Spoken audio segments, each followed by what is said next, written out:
আসসালামু আলাইকুম। পোলাও রান্না সব রাঁধুনিদেরই করতে হয়। তবে রান্নার সময় কিছু ছোট ছোট ভুলের কারণে কারো রান্না করা পোলাও একটু লালচে হয়ে যায়, আবার কারো কারো ক্ষেত্রে দেখা যায় একটু আঠালো আঠালো হয়ে দলা পেকে যায়। তো আজ পোলাও রান্নার পাশাপাশি বেশ কিছু টিপস শেয়ার করছি, যেগুলো ফলো করে রান্না করলে ইনশাল্লাহ আপনার পোলাও ঝরঝরে হবে এবং সেই সাথে পোলাও ধবধবে সাদা হবে। তো চলুন, চুলায় একটা প্যান বসিয়ে দিয়ে প্যানে আমি 4 থেকে 5 টেবিল চামচ সাদা তেল দিয়ে দিলাম। এর সাথে আমি 1 টেবিল চামচ ঘি দিয়ে দিয়েছি।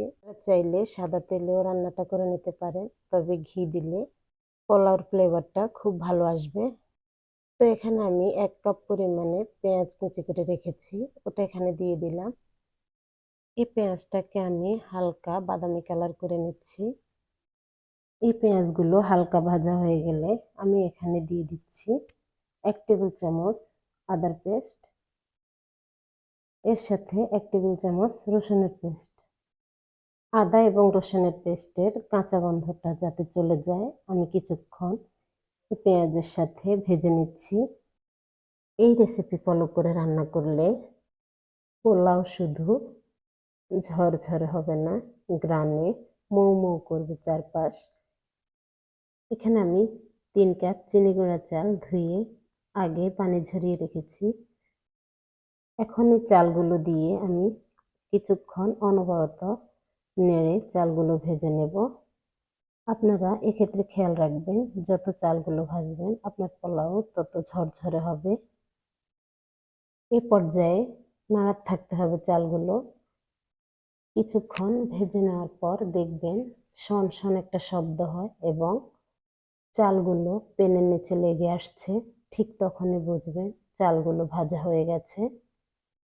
আমার এই রেসিপিটি যদি আপনাদের কাছে ভালো লাগে তাহলে অবশ্যই লাইক, কমেন্ট এবং শেয়ার করতে ভুলবেন না।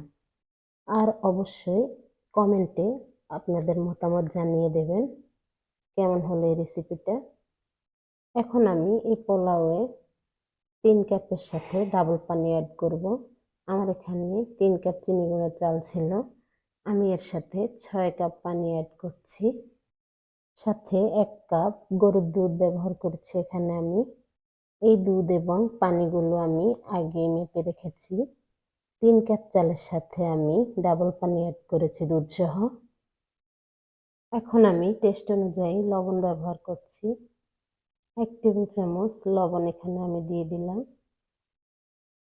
এর সাথে আস্ত কাঁচামরিচ 5 থেকে 6টা কাঁচামরিচ এখানে আমি দিয়ে দিয়েছি।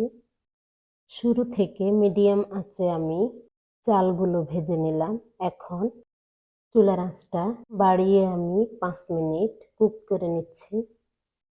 এখন পোলাও রান্নায় বলক এসে গেছে ভালোভাবে।